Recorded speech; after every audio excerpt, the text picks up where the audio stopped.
In the Hebrew Bible, one of the very longest books, and it's right in the center of the Bible, if you open it up, you will find the Psalms. There are 150 Psalms collected in the Hebrew Bible. There's an extra 151st Psalm as part of the larger apocryphal deuterocanonical tradition. The question is, what is the purpose of these Psalms? Why are they in here, and what are the variety of forms and themes and concepts that we find in the book of Psalms?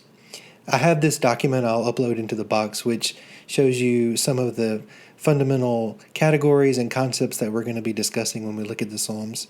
First, let's talk for a second about how Psalms function. What kind of rhetorical strategies do Psalms use? And I'm using the term here that is a classic definition, that Psalms are the anatomy of the soul, meaning that they express every part of the human emotion, spirit, mind, soul, experience, that there are Psalms that somehow connect to all kinds of human experiences and give voice to that experience. So whether you're talking about communal, corporate, family, or individual kinds of situations, there are Psalms that connect to particular moments in the life of a community, in the life of a family, in the life of an individual. And those moments can be positive or they can be negative, they can be celebratory, they can be painful. But the idea is that a person can find a psalm that connects with that experience. And it provides a template for processing experience, expressing emotion, expressing feeling, communicating to other people about those experiences, and in a religious sense, communicating with God. So we have psalms that provide descriptions of particular situations, but in a template manner, meaning that they are general enough and broad enough they can be applied to any particular situation that a person might encounter. So notice that some of the psalms have superscriptions. So for example, in Psalm 51, which is a prayer for forgiveness, at the very beginning it says, this is a psalm that David prayed after the whole Bathsheba incident. I would like to see those superscriptions as later insertions, as later editorial layering in the psalm, so that the editors who put this together want us to read the psalm in light of that story, to give that story a kind of grounding, and then also to use the psalm to help us interpret the emotional experience of David in the midst of that story, which, as we discussed in class, is not present in the text of Samuel. So the psalms and the narratives, the superscriptions and the poetry tend to work together to provide interpretive context for the psalm. There are many different kinds of psalms in the Hebrew Bible. Here's a list of several types. There are hymns and thanksgivings that celebrate good things that God has done, celebrate God in theological ways. There are royal psalms and psalms that draw upon wisdom tradition and psalms that draw on the Torah, that talk about the importance of reading the law and worshiping in the temple. These are psalms that are celebratory in nature. And there are also what we call lament psalms, which is what we're going to focus on in this video today. Lament psalms are psalms that connect with the experience of suffering. And they can be connected to individuals, that a person is going through some difficult situation, or they can be connected to the life of the community. And we're going to look at a couple of examples of each of those types. So let's look at a handful of lament psalms together. This is from Psalm 13. Notice that it jumps right in to the situation that the psalmist finds herself. How long, O Lord, will you forget me forever? How long will you hide your face from me? How long must I bear pain in my soul and have sorrow in my heart all day long? What is happening in this person's life? It's unclear. Lots of people could have this experience for a variety of reasons. But the point is that the psalmist is feeling the absence of God, feeling like they have been forsaken by God. So notice here it says that if you answer me, God, then my enemy will, if you do not answer me, then my enemy will say, I have prevailed, and my foes will rejoice because I am shaken. I, however, am trusting in your chesed, in your steadfast love, and I'm going to sing to the Lord because I already believe that you are going to rescue me from my pain, from my situation. So notice the different rhetorical moments in the psalm. It's an expression of pain, of the situation that the psalmist is going through, and it is an address to God for the purpose of getting God to hear the psalmist's cry and respond in ways that are delivering, in ways that are saving, the ways that are healing. In order to convince God, that's kind of a crass term, but in order to get God's attention and then persuade God to come to the psalmist's aid, there are different rhetorical strategies that the psalmist uses, and here we see two.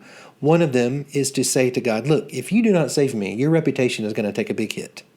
The enemies are going to go, ha ha ha, their God was not strong enough or present enough or caring enough to save them. The other rhetorical move here in verse 5 and 6 is the opposite, but on the other side, notice that I have always praised you, I am still praising you, and so if you save me, then I will be in a position to continue praising you.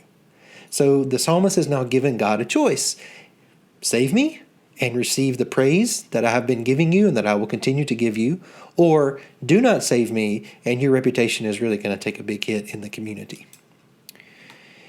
This is found as well. The notion of lament, of suffering, is found as well in a very famous Psalm 22, which begins, my God, why have you forsaken me? Why are you so far from helping me from the words of my groaning?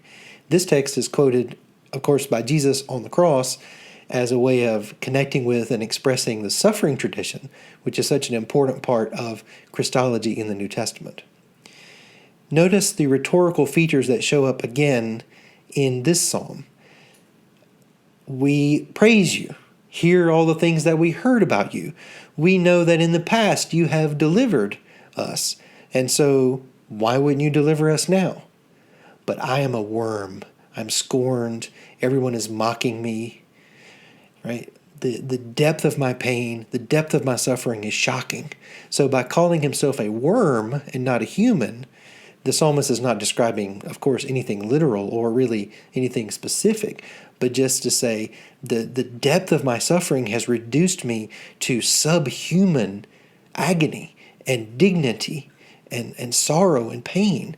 And so, God, if you have any kind of compassion for a human creation, then wouldn't you look at me and go, wow, that person is in such terrible situation, I must do something.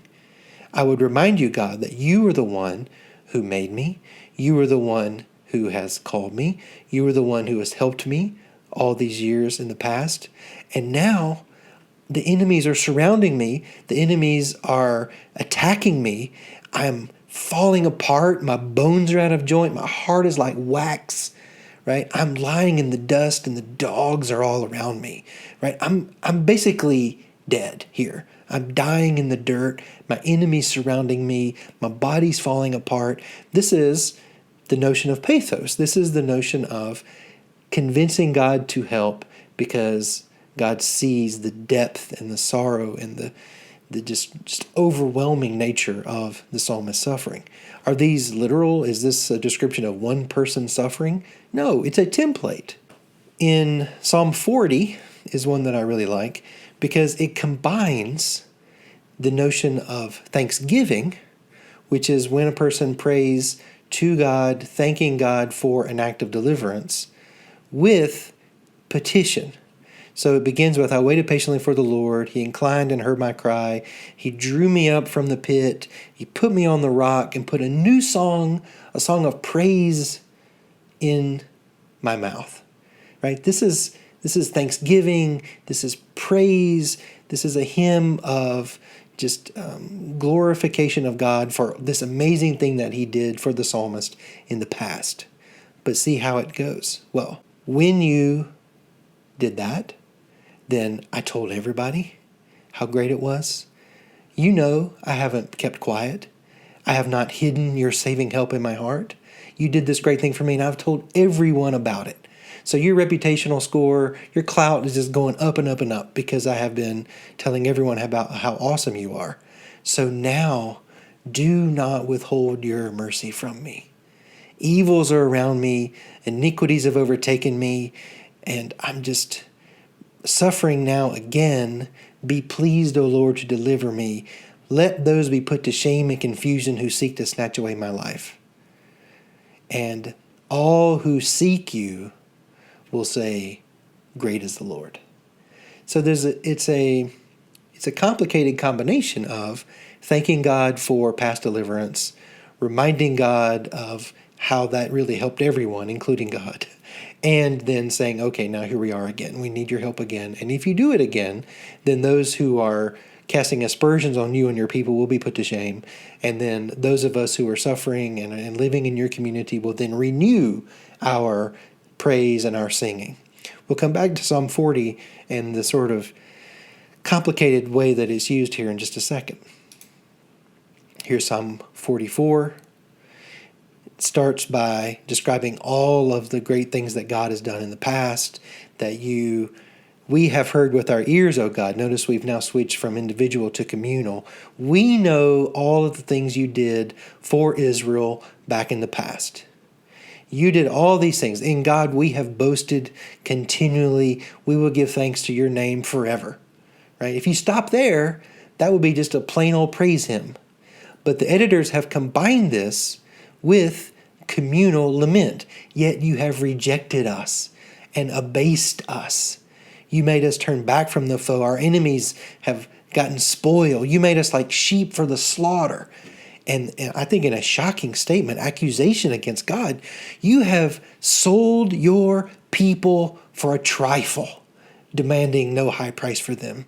You have made us the taunt of our neighbors, a byword among the nations. And everyone is laughing at us and laughing at you. And this has come upon us, not because we sinned against you, not because we have forgotten you, not because we have been false to the covenant, for some unknown reason.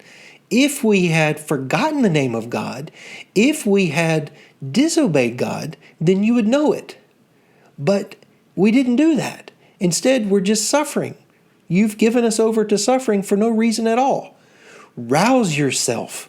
Why do you sleep, O Lord? Awake. Do not cast us off forever. Why are you hiding yourself from us? Rise up. Come to our help. Redeem us for the sake of your chesed. Redeem us for the sake of your commitment to your covenantal obligations to Israel. So, lament psalms can take a variety of different rhetorical modes. They can emphasize the suffering of the individual, trying to get God to feel sad or sorrowful about what's happened.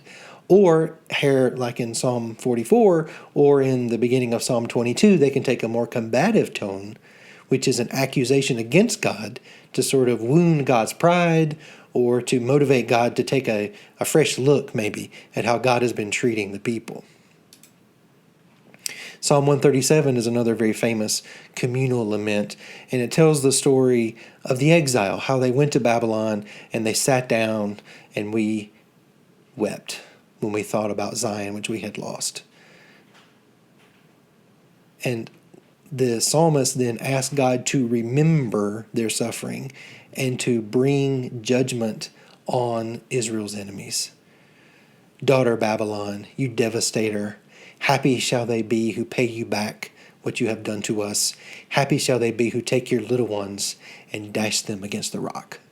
So as opposed to God being responsible for their suffering, as in Psalm 44, here we see the Babylonians and the Edomites are the enemies. They're the ones who have done this to Israel. And this expression of prayer to God is all about asking God to bring judgment on Israel's enemies. Finally, I wanted to point out Psalm 51, which is where, as opposed to Psalm 44, the psalmist is not claiming innocence, but rather confessing guilt. This is called a penitential psalm, and the idea is that the psalmist confesses sin and asks for forgiveness for sin, and then says, well, if If I have asked for forgiveness, if I'm confessing my sin, then I'm trusting in God to forgive me for these sins and to stop the punishment that I have been experiencing. So have mercy on me because of your chesed, because of your covenantal faithfulness. I know these transgressions. Indeed, I was born guilty. Purge me, hide your face from my sins, create in me a clean heart, O God, the very famous phrase.